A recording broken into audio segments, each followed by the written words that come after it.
If you would like to help support Jonose Cigars, head on over to the Smoke a Good One shop, link in the description below, where you can find all the great Jonose Cigars merchandise, t-shirts, phone cases, coffee mugs, and much more. So head on over to the Smoke a Good One shop today and help support this amazing cigar channel.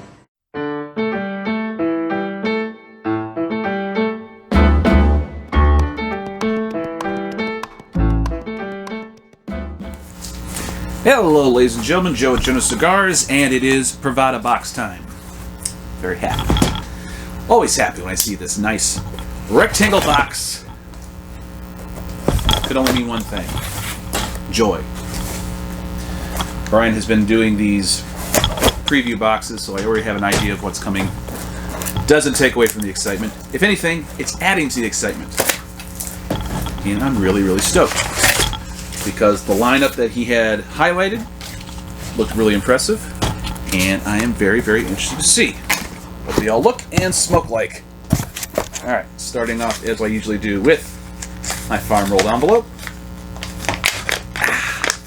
He's improved that lately with the stickers on there, so there's no question as to what it is that we're looking at next to the sheet. There's my Boveda pack, and here are the 4 sticks. We got a little guy here. Alright, this is the number 1. Ultra Premium number 1. Taking a look here. Ultra Premium number 1. So we've got an undisclosed Nicaraguan Habano, 4x52. Supposed to be good for the evening or afternoon. Tasting notes of leather, earth, barnyard, vanilla, and floral. Number 2 says Boutique 2. Boutique 2. This is from the Lizona factory. It's a 7x58. Big guy. Supposed to be good for the afternoon. Nicaraguan Maduro. Tasting notes of wood, chocolate, licorice, and cocoa. Sounds good. That first one, by the way, has got a very cool closed foot. Like that. Number 3, we have a limited edition. This is an undisclosed Connecticut Nicaragua stick, 6.5x52. Good for the morning. Notes of cream, floral, vanilla, and cinnamon. And lastly, we have the exclusive number 4. This is from the Lizona factory, a 5x54 Bellicoso. Good for the afternoon or evening. Notes of cream, salt, vanilla, and nuts, and coffee. Sounds great. I really enjoyed this last farm rolled envelope. All of them were really, really good. And even the one that I liked the least was still solid, just wasn't my particular cup of tea. Nothing wrong with the cigar, really. Just the flavors weren't my thing. And you know what? That's fine. The best cigar is the one that you enjoy the most. Whether it's a $3 stick or a $37 stick that no one else can get. But I digress. They do have a farm spotlight on Tabacalera Palma in Tamboril, Nicaragua. That is the Hoshi Blanco factory. Lots of good stuff made there. Alright. 4 cool cigars that I'll get to at some point. As I did, I actually smoked all of my farm rolled from the previous month before this box came, so I actually haven't done that in a while. I'm smoking so many other things in between boxes. I always smoke the Privada sticks for sure. I don't always smoke all the farm rolled sticks before the next box comes, so I sometimes have some overlap, and it gets kind of confusing trying to remember, alright, which box did this come from, which sheet do I need to reference. But these stickers will actually go a long way to keep those things from being confused. Alright, now, to the main attraction, the Privada envelope. I know we're going to have something from HVC, something from Montenegro, and something from a new company that no one has heard of yet. At least I certainly hadn't heard of it yet. Alright, so, here we are. The Batista, the chocolate hot cake, and the El Diablo del Deserto.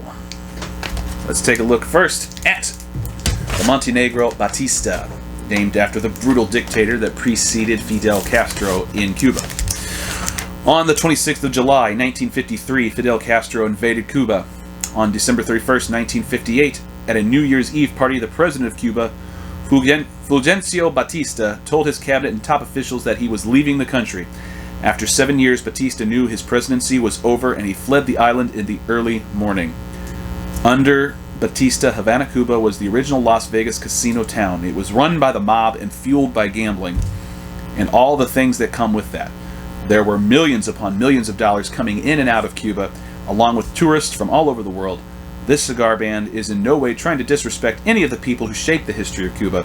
This cigar band is simply a what if. What if Batista had remained in power? The band was created under my art direction along with sedated hype. Our concept was Cuba remaining a Las Vegas-style resort. Money, power, gambling chips. We wanted to take a traditional-style Cuban cigar band like Bolivar and rework it in vintage neon casino style. We are in no way saying Cuba should have or shouldn't have remained under Batista's rule. We are simply asking what if. Would this be what traditional cigar bands look like? We wanted to put this band on the Montenegro cigar for a few reasons. The first being how classic the blend, style, and flavors of the cigar are. In my opinion, for a traditionalist out of Cuba working with otherworldly tobaccos with Cuban classics in mind, he will not find a much better blend. The other reason is because how decadent Montenegro is as a brand. The cigars are expensive, pure, traditional, and no expense is spared. I hope you enjoyed this experience, and maybe it will provoke some thought into the what if. This is an 8-year aged Nicaraguan Pearl that was given to us for way less than it is typically cost because of the support you offer, Montenegro. Please shout them out for this one at MSP Cigars. You know I will when I do the Instagram review on this guy. I love the band work on this. Very classy. And it's got that great foot band, which I am a sucker for. Look at that. Lovely. Just a beautiful looking cigar. Virtually seamless. Beautiful uniform color. Love it. Alright. It's even got the Privada insignia on the bottom of the logo there. I don't know if you can catch that. Great foot band. Love that. Alright. Moving on. Oh, dang it. Just realized I didn't have my microphone on. Apologies. Put this on real quick. Improve the sound quality. Mea culpa. Alright, moving on. The HVC Hot Cake. Oh my goodness, does this thing look decadently delicious. It's got some gaping seams, the cap's a little sloppy, but oh my goodness, does this wrapper leaf look toothy and delicious. You can see what I'm saying right there in the cap. Got some gaps there. It's a little loose and sloppy, but other than that, this is a very, very luscious looking cigar. Not a lot of sheen, but it's got some wonderful tooth. I don't know if you can see the tooth on there. There's that foot band. Hot chocolate cake. All right, let's read about it. HVC Hot Chocolate Cake. If you have not seen the YouTube video with Rainier from HVC discussing the exclusive HVC Hot Chocolate Cake, please go watch it now. It is imperative to the smoking experience of this cigar. As a lot of us know, HVC put out a cigar called Hot Cake. It was a hit, hard to find however. We contracted Rainier to make us our own special batch of these, and he graciously obliged. Good on you, Rainier. I asked for a very specific size and for a specific reason. 6x50 Toro. I felt this size was the perfect ring gauge to show off the blend. I also worked on a footband to show off the exclusivity of the cigar. It is by far the worst cigar band I have ever been involved with making. Oh no. If you cannot be objective with yourself, you really have nothing going for you. That's true. And with that, Hot Chocolate Cake is born. Rainier had something he wanted to address from the original releases. The blend of tobacco he uses for this cigar does not burn well if the draw is too loose. The cigar has an intentionally firm draw. A firmer draw can do things like keep the cigar cooler and accentuate the nuanced flavors. I am not a fan of firm draws, but for some reason they truly make a big difference, and this is one of those. In this condition, the cigar has been expertly aged at Aganorsa Farms. If you have not seen our interview with the owner Eduardo Fernandez, please go to the YouTube page and check it out. I did watch that. It's a great little interview. The man, Eduardo Fernandez, has an incredible, palpable passion for what he does, and I certainly appreciate that. Anyway, the YouTube page is a crucial part of the Privada experience in this way. Without further ado, are you ready to experience what, in my opinion, is the best Maduro blend we may see this year? I'm ready. I won't smoke it just yet, but I'm really looking forward to it. All right, not going into the flavor notes. Just don't do that, but I will when I do the review on Instagram. Last but not least, we have Diablo del Desierto.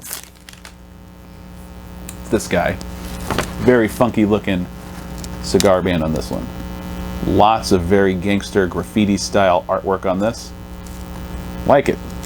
Like it a lot. Very nice looking little cigar too. Very handsome looking Robusto, neat and tidy, well rolled, firm pack. All right, drug addict. This is the phrase that comes to mind when I think of the Purple Sky. The brand was named after the television show Breaking Bad. In the show, high school chemistry teacher Walter White becomes the cruel and infamous crystal meth dealer Heisenberg, famous for cooking the purest meth around that turns an iconic blue. He called it Blue Sky. When I was first approached by the crew of cigar makers out of the Southwest, they were toying with the launch of this brand. 3 guys make up Purple Sky. Hector, an ex-drug dealer who became religious in prison. Tommy, a dead ringer for Christian Bale, an ex-drug addict with a ton of nervous energy. And Paul, a seriously funny pothead who can turn any statement into a joke with warmth. Not the type of people I usually work with. Both Hector and Tommy are members of the club and have been for years. They have turned out underground cigar after underground cigar for the past 9 months. If you live in the Southwest, you have seen this Diablo character that serves as mascot to the brand. I always ask them where they got the image, and they typically laugh and say something like, "If we told you, we'd have to kill you." I've never been satisfied with the answer, or the idea that their shops is in Mexico. I'm intrigued. It's so broad of a statement and shrouded in mystery. Who the hell rolls in Mexico? One family, and come to find out a few others, and not them. I expect a San Andres wrapper because it is native to Mexico, and once again I was confused. This is a Mexican Habano wrapper. I've never heard of such a thing. I honestly wanted nothing to do with the cigar until I smoked it. Aside from asking to be paid in Bitcoin, Tommy also delivered the cigars himself from Mexico. The entire thing has left me scratching my head, and I'm not really wanting to pursue a business relationship with these guys, but I have one job. Find you the best damn cigars under the sun. I earned my living on this one. The Mexican Habano may be what adds the totally unique and full flavor to this cigar. The company will never make this exact cigar again for what they call logistical reasons, whatever that means. Luckily, we have some more in the online shop because I am hooked. Enjoy, Purple Sky. Well, I'm a big Breaking Bad fan, even more of a Better Call Saul fan. Really looking forward to that final season coming out later this year, hopefully. I digress. Great lineup. Everything looks amazing. I'm intrigued by the new blend. I'm really intrigued by 2 others that are just tried and true brands that have already been featured by Privada in the past. Very much looking forward to it. Let me know your thoughts if you smoke these cigars and are PCC members. I always like to hear what other people have to say about these blends. I'll, of course, be putting up my written notes on all 3 of these Privada sticks on Instagram, so head on over to Instagram. @Jonose Cigars is my handle if you want to see those and all the others that I have posted in the past. I don't just do PCC cigars. That is where I put them always. But I do have a lot of other cigars that I have reviewed when I don't have time to do full video reviews, and I rate them up, put them out there with lots of pictures of each smoke so you can see the progression, see how they perform, see their construction, etc. So thanks so much for joining me for another Privada unboxing. Hope you are looking forward to spring. I definitely am. The time is running out for the amount of cigars I'll be smoking in this tent. The weather's getting warm enough where I can do it outside again, and that is probably what I will be doing. So anyway, hope you guys had a good March. April's right around the corner. See you next time. Smoke a good one.